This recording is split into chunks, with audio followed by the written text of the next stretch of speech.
Tell me about this fish, Timmy. Well,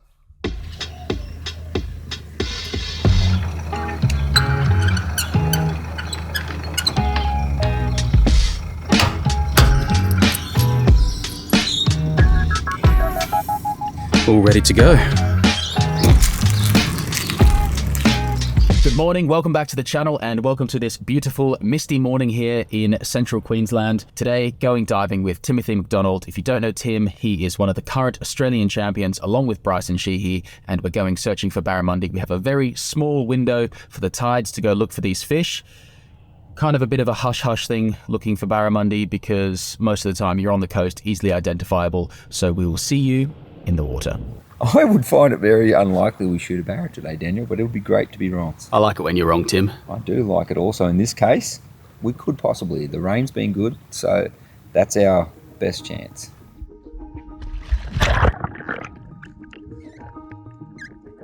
Well, I could see my feet, so that's actually pretty good visibility for this area. I've dived this area dozens of times and the usual suspects were around, including this sea snake.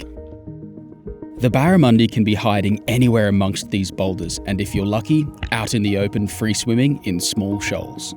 Normally I would try and avoid looking around so much, but it's so easy to gloss over the fish and not even see them. Tim and I did half a dozen dives without seeing a barramundi, but it's a numbers game. Eventually you might get lucky and stumble across one. This is Tim creeping through the rocks in a fishy area.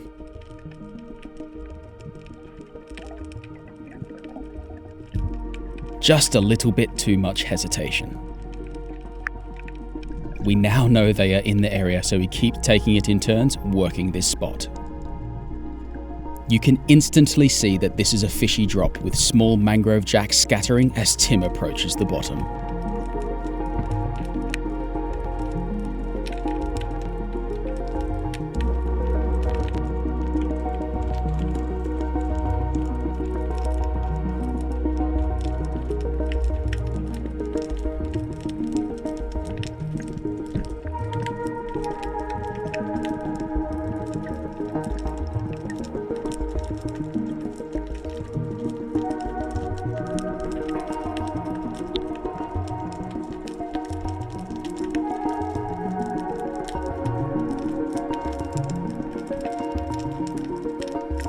This is exactly the kind of spot you'd expect a barramundi to be cruising through, looking for its next meal.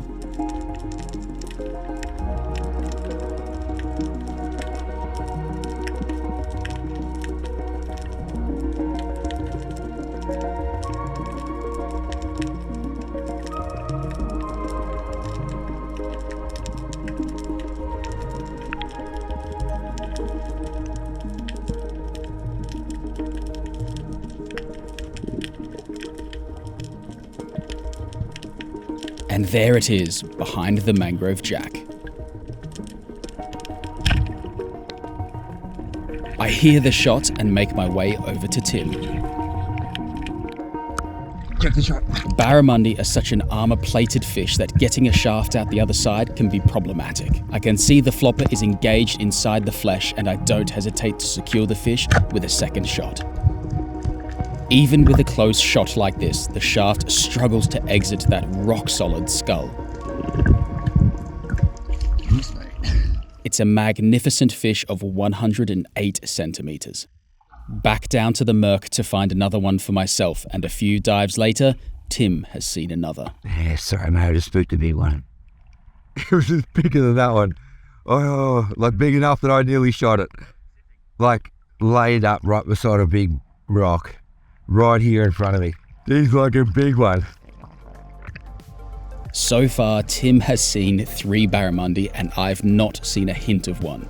Often this is the way it goes hunting these fish and I know this feeling all too well. The key in these situations is the 5 P's of success for spearfishing. Persist, persist, persist, persist, persist.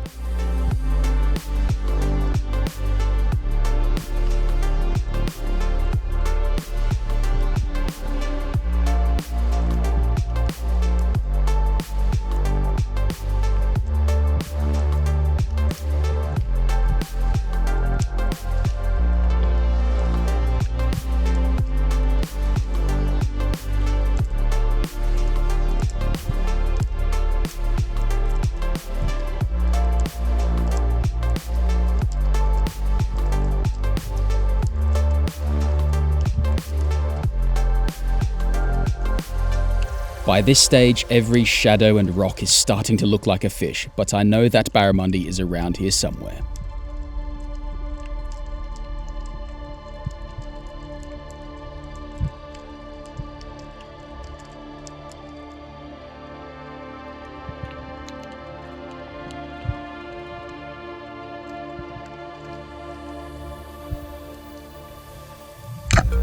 Right there, I could see my flopper was engaged on the other side of the fish. It wasn't going anywhere.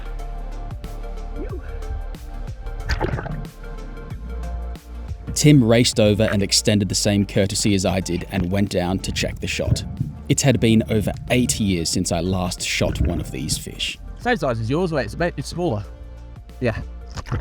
Just as I got a hold of it by the throat, ready to grab my knife to dispatch the fish, it gave one of those powerful head shakes and slipped straight out of my hands. Thankfully, Tim reacted quickly and headed on after it. Foolishly, I let my reel gun float on the surface. I nearly lost both the fish and my spear gun. Barramundi have an extremely hard skull cap, so the easiest way to dispatch them is going under the gill plate into the brain. The job is done when the bottom jaw goes slack like this.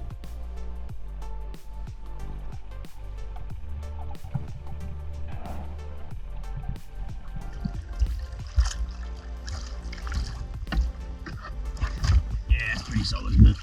Stupid thing bent my spear too. That makes it a bit hard to get the spear out, doesn't it, Tim? Might be why it's so difficult. It wasn't coming off that spear, was it? Flip that spear bit, mate. Oh, it's knackered. Proper bit. It's really knackered. Tell me about this fish, Timmy. Well, this one, I saw a little fella. I actually didn't shoot it because I was a bit like, Dan hadn't shot one for a long time. Dan's like, shoot it.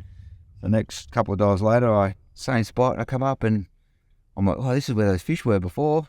And I saw him just like up in the shallows a bit and come over the rock and he was on his way out. Boom.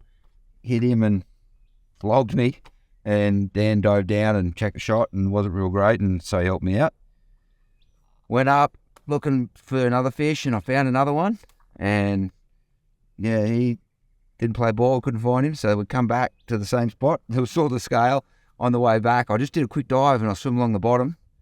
Swimming, oh well, yep, here's the spot. Turned to go back up current, and here's this big fella just laying up against this rock. And I come up, Dan, against this rock, big fella. He dove down for ages, and I heard the click, and I'm like, oh, he shot, so I turned my camera on, started swimming, and he hit the surface, yeah. So I dove down. Beautiful fish. That's why this boat has a big fish hatch for big fish. I should have got more ice, shouldn't I? When you said you need one bag of ice, I'm like, what? It's one bag of ice going to do? Now, I would love to say that we filmed a load more fish throughout the day, but we never saw another one. That is the reality of looking for barramundi. You'll often spend all day searching in dirty water, hoping to come across one, and then be lucky enough to put a spear into it as well. There have been plenty of days where we've gone home empty-handed. I was just thankful we got our fish when we did, nice and early in the day. I thought really clean. Really easy. 2 mil. 2 meters viz and we're celebrating. Brilliant. Clean. I said bottom easy. Lots of dives for these fish, but good fun reminiscing about diving all these spots. We haven't done this for probably 8 years, 7 years since we've been here shooting these sort of things, but a nice fish each to round off the day. These are going to be beautiful, and anyone out there saying that barramundi's not good to eat, you've certainly never eaten a big saltwater one like this, a wild one. Farmed ones, not so much chop, but these ones, beautiful. And as usual, I'm pretty sure Tim's is bigger than mine. I reckon yours might be heavier, but definitely mine's long though. Oh, and I just got whacked by that gill plate thing there. Oh, I don't know. Different midges here. I hate midges. The other thing that happens when you don't shoot barramundi for a while is you forget about all the whinging that Tim does. Ah, yes. Thank you, camera. I hate midges. You get midget? No. Getting scorched by midges. So what happens when you're in Gladstone, mate? Freaking. We'll show Auntie Hannah the fish. Auntie Hannah.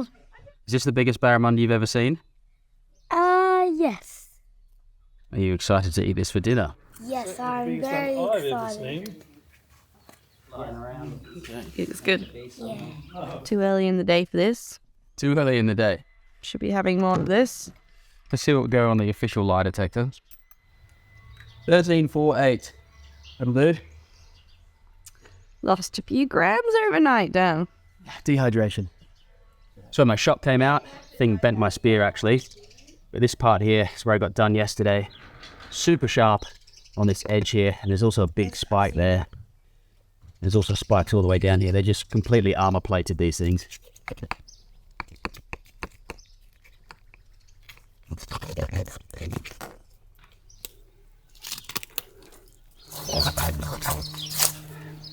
That was one primo slab of wild saltwater barramundi.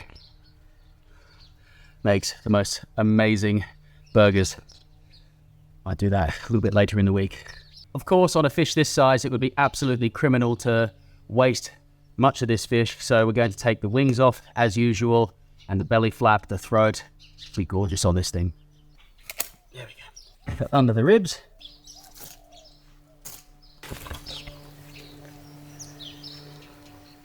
Wing and belly flap assembly. We'll either smoke that, but this is most likely going to go on the barbecue. And that belly's full of fat. Look at all the fat in that. It's super nice. Normally, I'd have a bigger knife for this sort of operation, but this is all we've got at the moment. Skinning. Quite an easy fish to skin because they have armor-plated skin with those huge scales on it.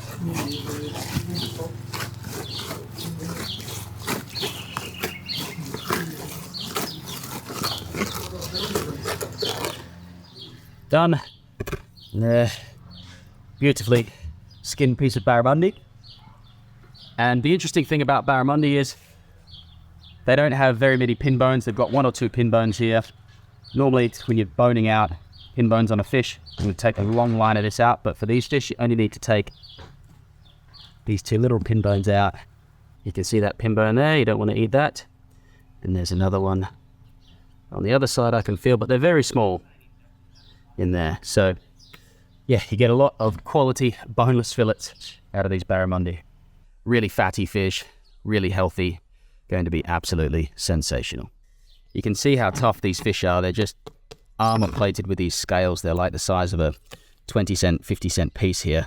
They're absolutely huge. That makes it really hard to get a spear through them, so you need to use a short, powerful gun. Just because of the release date of this video, it's probably going to be after barramundi season is closed, but I assure you, we are in the regulations here. It's the 20th of September. One of our favorite things to do with barramundi is make a barra burger. Have to use a brioche bun because they are the best for burgers. I will panko crumb this. It's really easy to do. I'll show you that in a second. You have to use Kewpie mayo because this stuff slaps, and alfalfa sprouts because they're my childhood salad sandwich favorites. They add a bit of crunch and some pepperiness. Let's do it.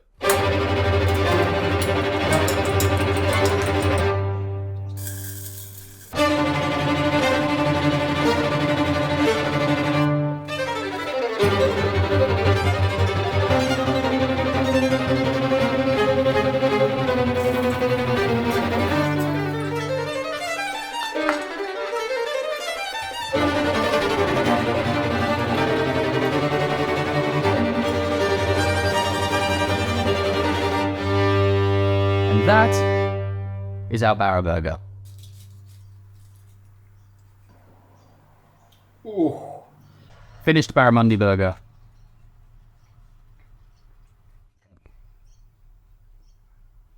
So good. These wild saltwater barramundi, they are an entirely different animal compared to their normally farmed freshwater counterparts that you get in restaurants most of the time. If you haven't tried a wild saltwater barramundi, I implore you to try and find it whenever you're in Australia next. If you like this video, please give it a thumbs up. It actually makes a difference for us. Subscribe if you're not already, and we'll see you on the next adventure.